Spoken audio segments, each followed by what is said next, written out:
Arkansas. I'll take an opening statement from Coach Van Horn. I have questions for the student athletes and then let them go and then questions for Coach. Coach, ready when you are. Yeah, what a well-pitched game by both teams. Phillips, he was throwing that sinker, and we were hitting into double plays. We set up some good innings, and then he did a great job of pitching his way out of it and kept it close. And then obviously they got a big swing, took the lead, and we got a big swing and took the lead, and just we had three big swings after a great base running move, 2 outs, we score. I think we scored all of our runs with 2 outs, and Davlin's single, we knew we needed another run. We just felt like we did, and left on left, and I just thought that Charles did a great job of staying over the pitch and slapping it the other way. But Zach was outstanding, Gackle's outstanding, and just a real pitcher's duel. Questions for student athletes? Who's going, Hutch? What was your perspective behind the plate with what Zach had going today? He was really good. He had 4 pitches going and throw him any time, and I think when he's able to do that, it's really hard to hit, so it was awesome. Have you seen that kind of emotion out of Zach this year? It's fun to see. So. And Zach, you gave up the home run, but then you locked back in. Kind of what was the key to getting back in? Because it was a very emotional inning, the inning before that, and then the error and then the home run. Just what was the key to bouncing back from that? Yeah, just keep a level-headed and just try and keep the team in there and close and give them a chance to win, because our bats are going to get going and score a couple runs, so just keeping it close. Zach, I believe on the strikeout of Fisher, you touched 99 on the TrackMan. Have you ever thrown a pitch 99 miles an hour in a game setting like that? I have not. So different level of adrenaline today, safe to say? What was it like on the mound today emotionally? Yeah, the crowd was pretty special, so I can say the adrenaline was pumping a little more than it usually is, but it's pretty cool to see up there in 99.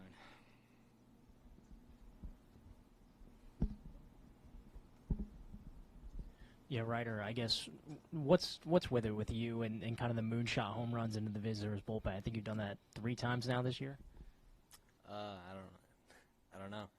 I guess it's hitting over there and sneaking out barely. Today was hit at 84. It shouldn't have gone out, but it did, so it all counts the same, I'd say. What does it mean to you just to contribute again from the cleanup spot? It's the same thing. I think every guy wants to contribute, so I think it's not just me, it's every guy in the lineup, and it's a good feeling, but got one more to go. And then, Zach, for you, an emotional inning in the 6th there, what were you saying to Andrew when you were pointing at him coming off the mound? Yeah, I was just competing, kind of blacked out, so I can't answer that for you. Don't remember. Tom? You got the mic. I guess for Ryder, Zach, you'll have a different viewpoint of tomorrow's game, but just how do you kind of keep it level-headed knowing that you still have one more game before you'll get to Omaha? I think it's the same thing. I think every day you try to go out and win, so it doesn't matter if we're up 1 or down 1. I think we just go out and compete our best and try to win the game. Yeah, I agree.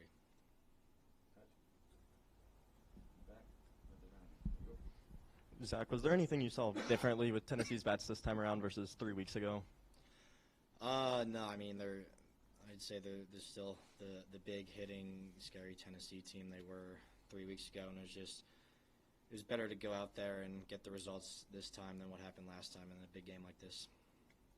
Zach, you had word for Fisher after both of his last 2 at-bats you had against him. What prompted that? What kind of led to that outburst of emotion? It's just a big game, and like I said, I was just going out there competing, giving the team a chance to win, so it's just kind of blacked out. What did it mean for you that they sent you back out in the 7th even after that, because you expended a lot of emotion there? Yeah, I just kind of got back in the dugout and was waiting to see if they was going to get tossed or not, and then just kind of cooled down, and I'm pretty sure we won that inning, so I kind of got a longer rest time, so I was able to cool down. Were you concerned that you might get tossed, or? No, but I wasn't surprised if I was going to be. Any more questions for the student athletes? Fellas, great job. See you tomorrow.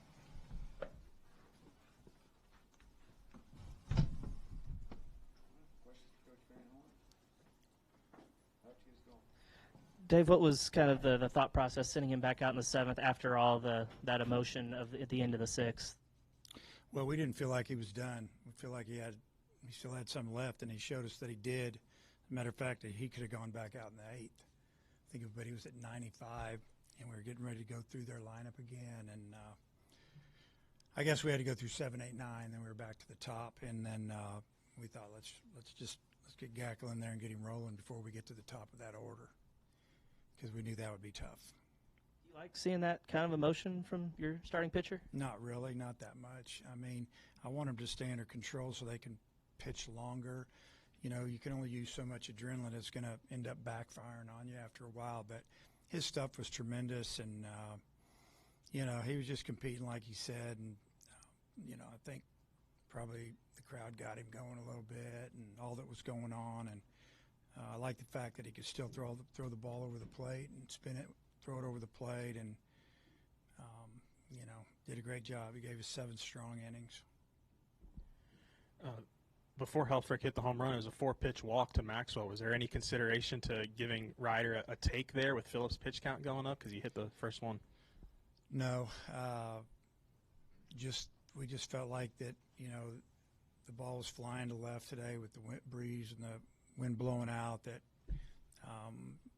just Ryder's been swinging the bat pretty good. Just give him an opportunity to swing. And I don't remember if he hit the first pitch or the second pitch or whatever, but we weren't going to give him the take sign.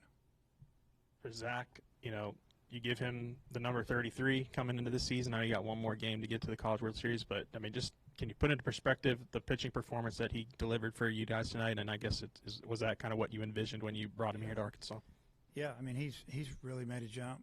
He's gotten better. Our pitching coaches, Coach Hobbs, done a great job with them, and Zach's super competitor, and he wanted to get better. And I mean, his outing last weekend was outstanding as well.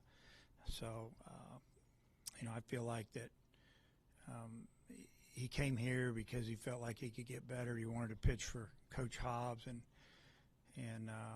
you know, he's been everything we were hoping and more, honestly. Yeah, in that 6th inning, after Zach had shown the emotion coming to the dugout, I think the umpiring crew walked up to you, and then Tony. What was the explanation that was given Just there? that, both teams had a warning on them. That was about it.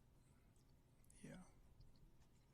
First outing against Liam Doyle, you guys probably treated him worse than anybody. What do you expect maybe from him tomorrow? You know, kind of what you saw this past weekend. I mean, he'll do anything he can to help his team win. Pitched 2 different times, started, and then came in relief on Monday. He's going to compete hard, and, you know, we just got to do a good job. When we get a chance to hit one, we got to square it up, and he's hard to square up. So, you know, I told our guys to get some rest because we'll get their best shot tomorrow. You know, sometimes when you have all those chances early in a game and the other team takes the lead, it doesn't go well. But in this case, you bounce back with 2. But, you know, I guess how big was that? It was real big, you know, and, you know, we knew everybody in the stands was thinking the same thing. You know, we've left a lot of runners out there. We hit a double play with the base loaded. We hit a double play in the first inning. You know, it looks good when you see that they've got no hits and we've got, 6 or 7 at the time. And but we only had a 1-run lead, and that was because Cam Kojal made a great read and scored a run for us there. So, yeah, usually it comes back to bite you. Feel really fortunate that we scored enough runs and that our pitchers did the job they did. Play with Kojal, was there a discussion before the game with, backup catcher for them or a scouting report, or is that just him making a play there? No, I mean, we've talked about who was catching. You know, it's about what you do when you're practicing and you're working and you're getting your basically a slow type walking lead, and you finish on your right leg with your weight forward. You don't want to be too far down, so they pick you off. But if you see something, you're still in a position to break.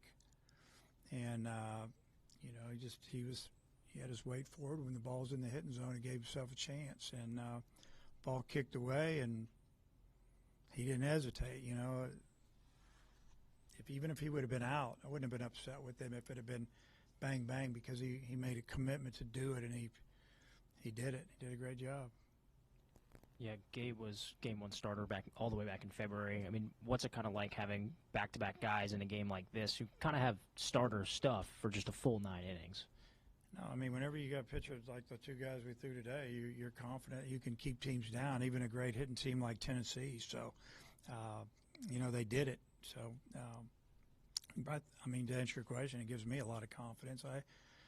I had no problem when Coach Hobbs and I were talking at the end of 7, and I didn't know exactly what his pitch count was. Root, he says, "What do you think?" And I just said, "What is that, 85, 90?" He said, 95, so let's get him.